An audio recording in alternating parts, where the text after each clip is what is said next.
And then we're just keeping our fingers crossed that I did it correctly. Should be able to turn on the inverter now and nothing weird should happen. So that's the first thing we'll do. Everything's off. If I flip that switch up right now, my whole trailer should be running on solar power.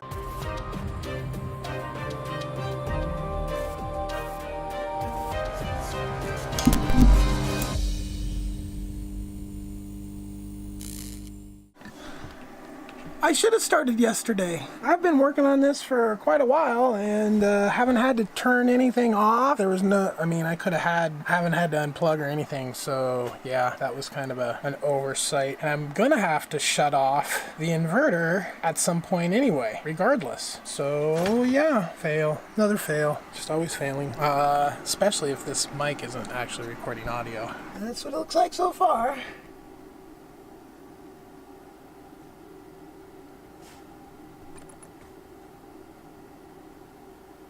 Electric work for me is a lot of thinking. I stare at it. I am running the paths of the power through mentally, thinking about it over and over and over and over again to make sure I don't make a mistake. Because when you don't do stuff like for a living and you're just doing it all the day, every day, just autopilot wiring up stuff. This is kind of a custom system though. Not many people wire stuff like this on a day-to-day basis. Sure, people do it on occasions, but not, I wouldn't, this type of wiring with this type of complex, you know, abilities is pretty rare. The only thing I'm not happy about right now is those stupid boxes don't come with holes in the back. You have to do the drill holes. So I'm thinking about doing is just going through the plastic. I was gonna see if the two-sided tape is gonna work. Just running the wire, it popped off once. So it really doesn't go anywhere because it's literally screwed to the other junction box that's screwed in. So it's pretty solid. Once I get all the wires run and I just have to like connect everything, like I can just turn everything off and just connect. Even if I'm on generator power, if I turn off everything, including the generator, and put I don't even need to worry about lights. The lights will run off the DC system. I'm in the AC system, so that won't be a problem. I can still have light. So it's kind of a dilemma. I mean, it's like all the wires are hot that are going in and out of this switch box, right? So hot wires are typically black or red. I have black, so I've got 4 hot. 2 of them are load, and then 2 of them are base. So I don't understand if the load is where the load is coming from or going to. If it matters, probably does. So I have to cut out, I mean, I could use a different color wires, but like use white, but that anybody that was to ever get in there after that, see, I kind of like using the correct color wires, but then color coding them with color coding kit. That's the way I like. Tell me how you like to do it in the comment section below. So this wire is the cable wire that I had to pull out. I don't know how good you can see this, but this wiring, when it first was here, was one wire through a hole in the wall. They literally had no kind of nice looking anything for that hole. It was literally just, I don't use the cable, so I'm not worried about it.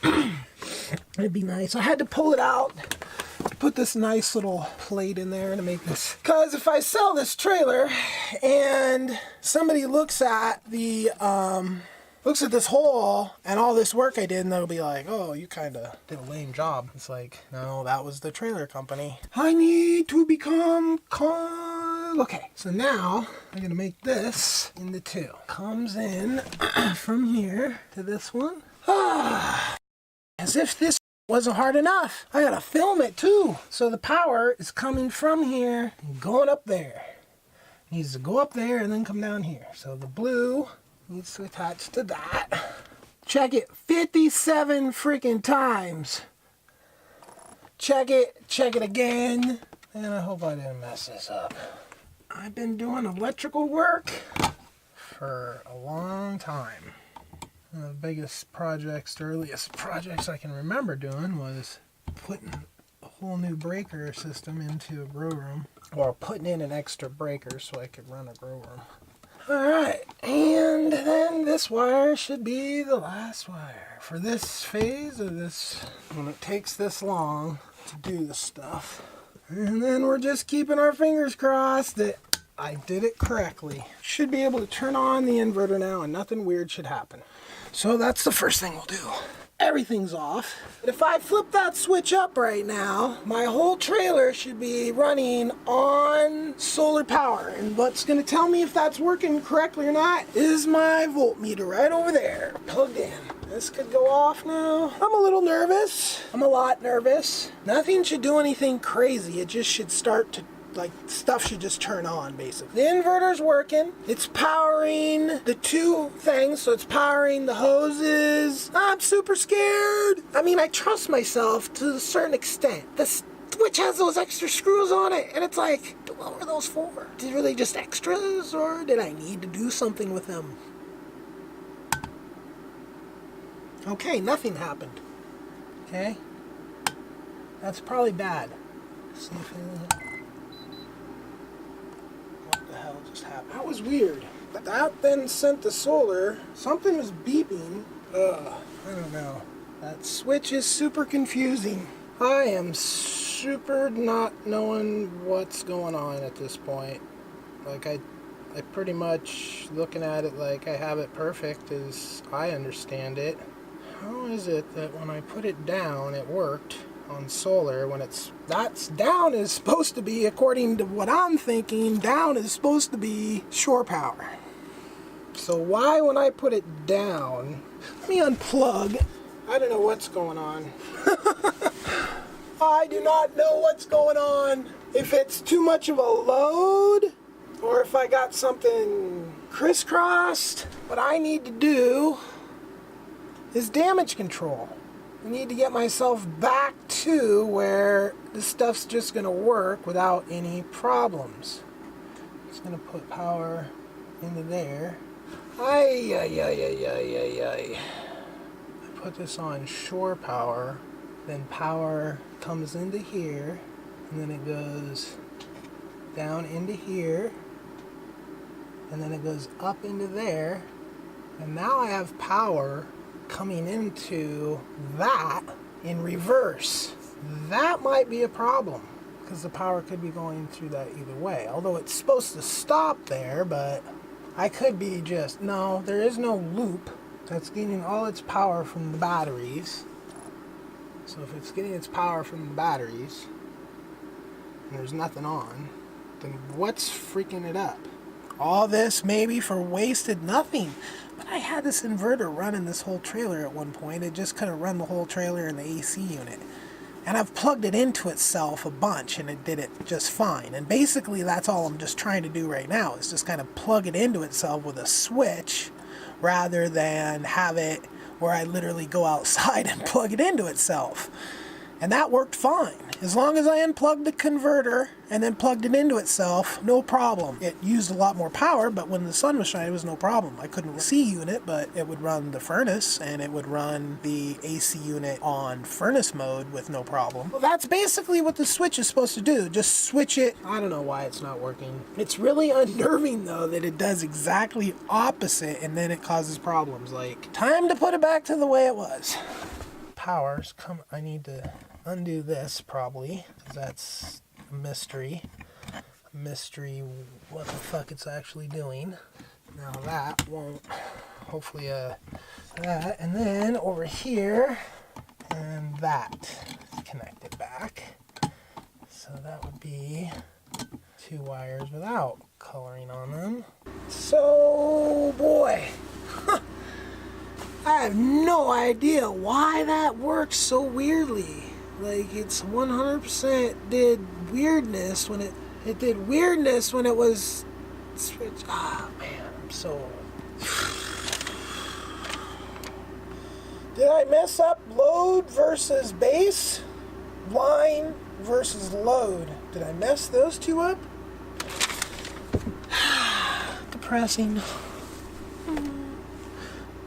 At least I didn't break anything. That's the good news. Yay, we're not breaking stuff.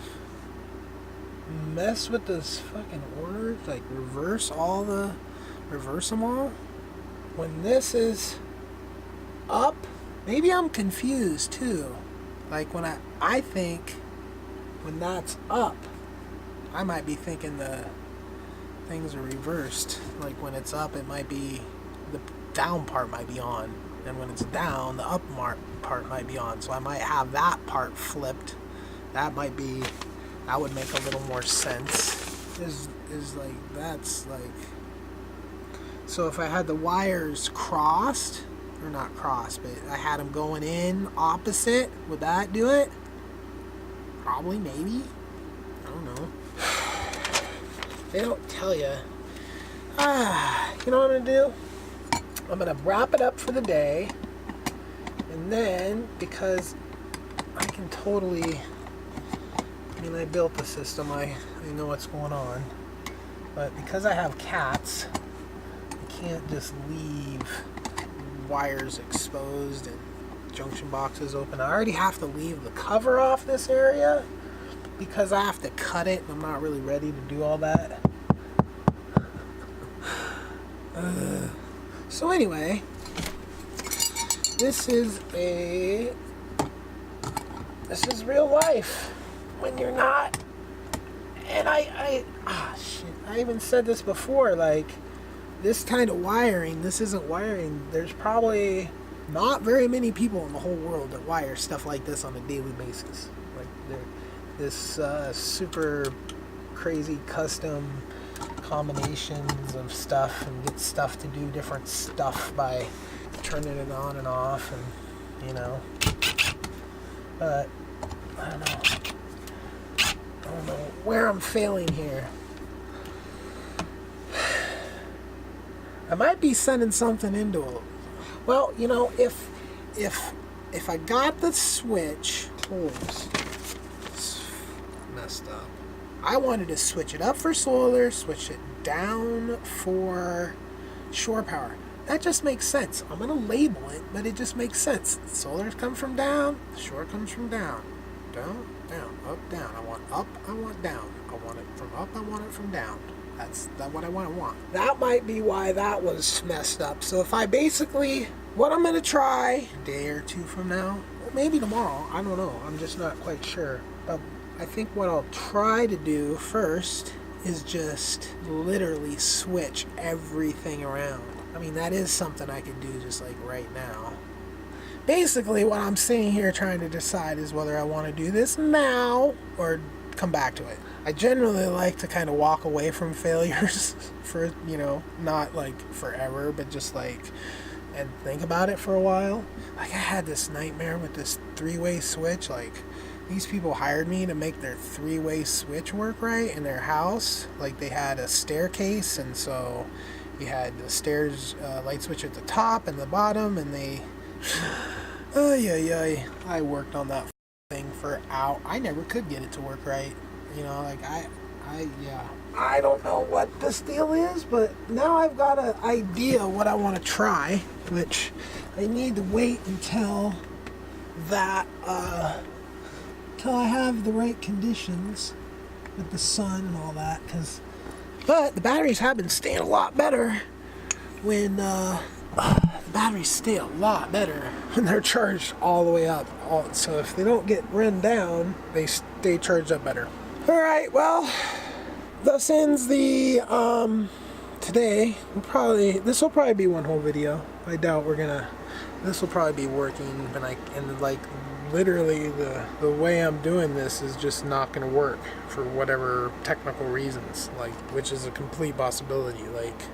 We'll see. Stay tuned. All right, so it's a couple days later, and I've had time to think about my my switch upgrade to my electrical solar system of my trailer. So last time when I threw the switch one way that I thought did nothing, and then I threw it the other way and it sounded like it was overloading the inverter. Okay, I'm gonna put it all back a little differently. Hopefully that will correct the positioning, and then I'm gonna unplug everything that is hooked except for the hoses, because it's a pain in the ass to get those hoses unplugged. So I'm gonna unplug everything, so it'll just be the hoses plugged into the inverter when I switch it over to the everything. Even the generator, unplug the generator, because that power that line connects to that line when I switch it over. And I don't know if sending it out to the generator makes some funkiness or something like that, but I'm definitely gonna, hey, What are you doing?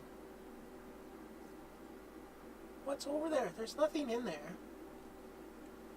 Easy cat. Hopefully by the time I'm done this time,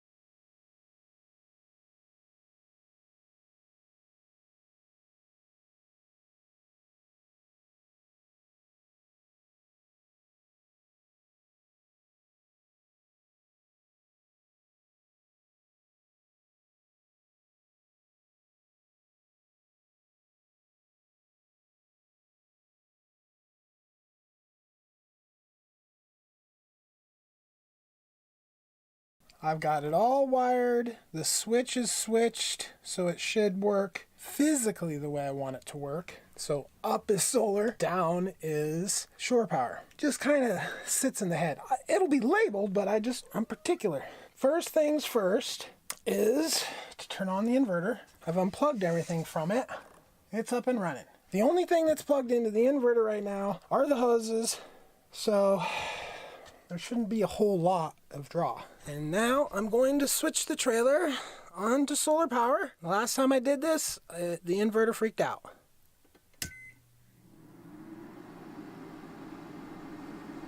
Nothing's freaking out. That's a good thing. That is a very good thing. Okay, where's my glasses? That's, I think, things starting. Okay, I'm pulling the hell out of the solar right now. It's already down. See, it's not a great solar day, right? So there's my solar situation.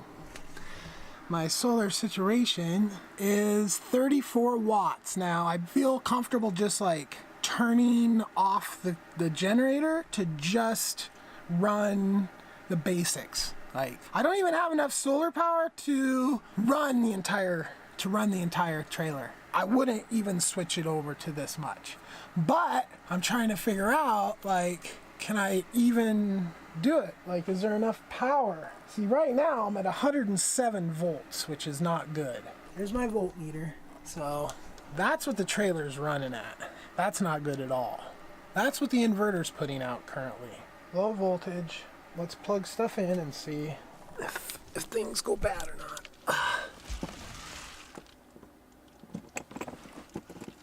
Everything's running. That should be. Ooh, I got 108 volts now too. I'm not getting this alarm that I was getting. I was getting like, it was probably like the inverter was overloaded. So why was it overloaded? Most likely because of the air conditioning unit, not actually on air conditioning, but it just being on and the fan running might have been a big part of it. It also might have been the way I was applying the load. I might have just been like too much slamming, bam, right on it. But right now as it stands, I've got to go back off of solar power. So I guess I want to do that. And then, God, it's almost like the system in the trailer sucks a lot of energy to charge something up to get like power in the veins or something. I don't know. Now it's up to 108 volts. 109 is where we would want the minimum. But we're also losing power on the batteries. So that might be it. If we had good solar, we might be having enough power. That's the first test. And it seems to have worked. All right, the second test is to just switch off of that and then just switch back onto it. I'm gonna do that now. Let's turn the trailer off. Trailer's got no power going to it. Now I'm gonna turn it back on.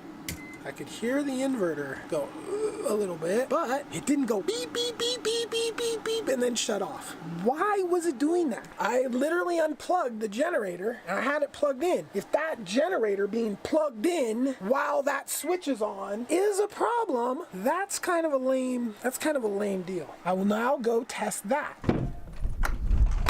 I'll stay open. I want this open so I can hear if I hear beeps. Oh wow. Okay, so I had it plugged into a different generator when it caused the problem. This generator did make a noise. Okay, so we're all good. Oh god, that lens is filthy. So we're all good. That inverter might be smart enough though, because it's actually an inverter generator thing, not like these other things I got are just generators. So they might not be smart enough. So that might have been part of the problem. And I don't really feel like testing that, because if it works on that one, then it's fine. Now, I've got to do the other end of the test. That's going to be a second. Hold on. Now the final test. That would be kind of like normal operations. Like, well, normal. Horrible term. Horrible. God, my vocabulary sucks balls. What is it? Not normal. Shore power. Okay, let's just call it what it is. So now I'm going to test shore power. In shore power mode, it'll be all the way down. Nothing freaked out when I put it on that. So now I should be able to, I think I did it. I think I win, but full win until all the shit's in the box, and then it works again. Because when you're pushing electrical back into a box and all these nuts and all that, if you didn't do it just right, it could just totally come apart. Yep. Okay, so let's get this thing buttoned up, and then I gotta go get the tool to cut the cover, so the cover fits over there nicely. We like nice. Alright. Yeah, so basically when I'm doing stuff, I think about it a lot. Ah! Okay, there's hot wires in there, and I do not need the generator on. Okay, it's not generator time. So I'm gonna turn that off. Alright. So, back to what I was saying before I was so rudely electrocuted. I feel like I could push right through that wall, which would be bad. Getting all these wires to decide they want to bend at the same time. Somebody tell me the compression force of 10 gauge wires in the comment section below.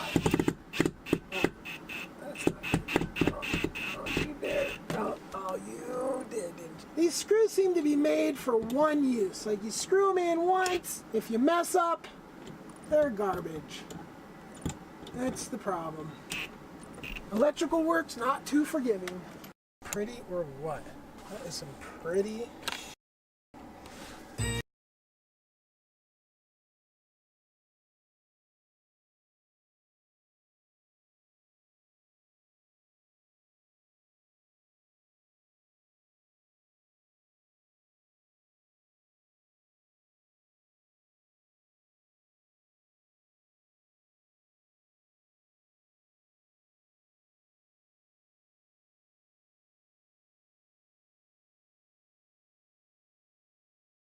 And do you want to do your job, Mr. Camera? Looks like it. It's freaking little. I don't need all that. Capitalist bull. Seriously? I need all that extra. No, I don't. Planet wasters, money wasters. Oh, hey boss, look what I did. I got it to print extra paper on each end. Yeah, we're gonna sell so much of this paper. Yeah. It wasted more paper than it used this time. Pieces of what is this? Brother, yeah, and then the oh, it's Brother P-Touch. Brother P-Touch, suck balls. And then the Brother P-Touch guy comes on and leaves a comment in the section. If you go into the settings, is that not enough sticker to stick? Do you need more sticker on the edge of the thing? What's the ratio of needed sticker per letter, huh? Answer me that, P-Touch brother. Now, as you can see, the level of fancy is just off the chain.